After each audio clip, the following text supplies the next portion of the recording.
How you guys doing? It's Mike back with the thought of the day on July 27, 2023. First, I want to give honor and praise to the highest sure higher for waking me up today and giving me the strength and the wisdom to bring you this message. Then I like to open with the serenity prayer. God, grant me the serenity to accept the things I cannot change, the courage to change the things I can, and the wisdom to know the difference. May your will, not mine, be done. Today, I'm back in the As Bill Sees It book. Today I want to read Victory and Defeat and talk about it.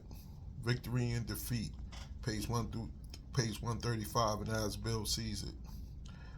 Convinced I never could belong and vowing I'd never settle for any second-rate status, I felt I simply had to dominate in everything I chose to do, work or play.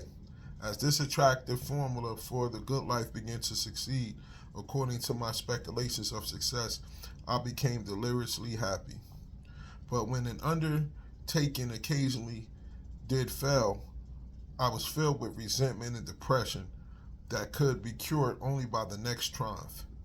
Very early, therefore, I came to value everything in terms of victory or defeat, all or nothing. The only satisfaction I knew was to win.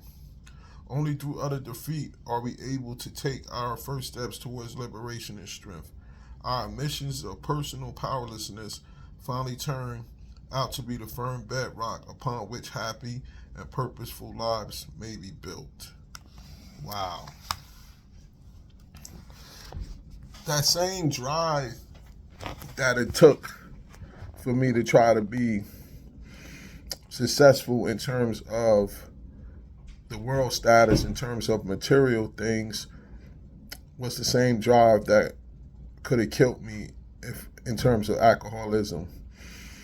A lot of times, if we were successful with certain things in life, we feel that we could be successful at conquering the alcoholism by still drinking, having the attitude of that I'm not gonna let this beat me. I don't gotta quit. I'm gonna keep going until I could drink like everybody else. I know I could do this. I was able to drink like this years ago. But that's not the case. With alcoholism is complete surrendering gives you the victory. You gotta stop.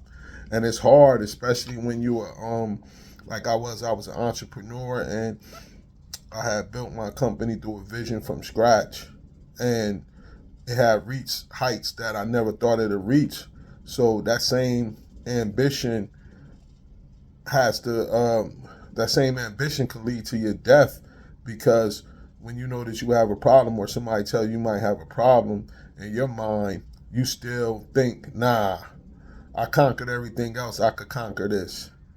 And when it comes to this disease of alcoholism, you have to do the opposite than what you was doing before, which is hard because the world tells us we got to go hustle hard, we got to achieve this, we got to move in those directions. So a lot of people tend to, and even I was guilty of that, to keep trying to do it because I was successful at everything else. That's why it says it takes utter defeat for us to finally get it. I had to go in there. I had to stop fighting. I had to get out the ring. You can't get knocked out if you're not in the ring.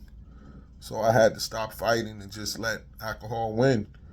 And then that's when the process of recovery started. But it's hard because it goes totally contradictory to how the world is and how the world has taught us growing up. It was about hustle hard to achieve the things that you want and don't stop until you achieve it. And in this, you got to die to yourself and die to trying to beat alcoholism. So it's victory and defeat. This brother Mike. Enjoy your day. Shalom.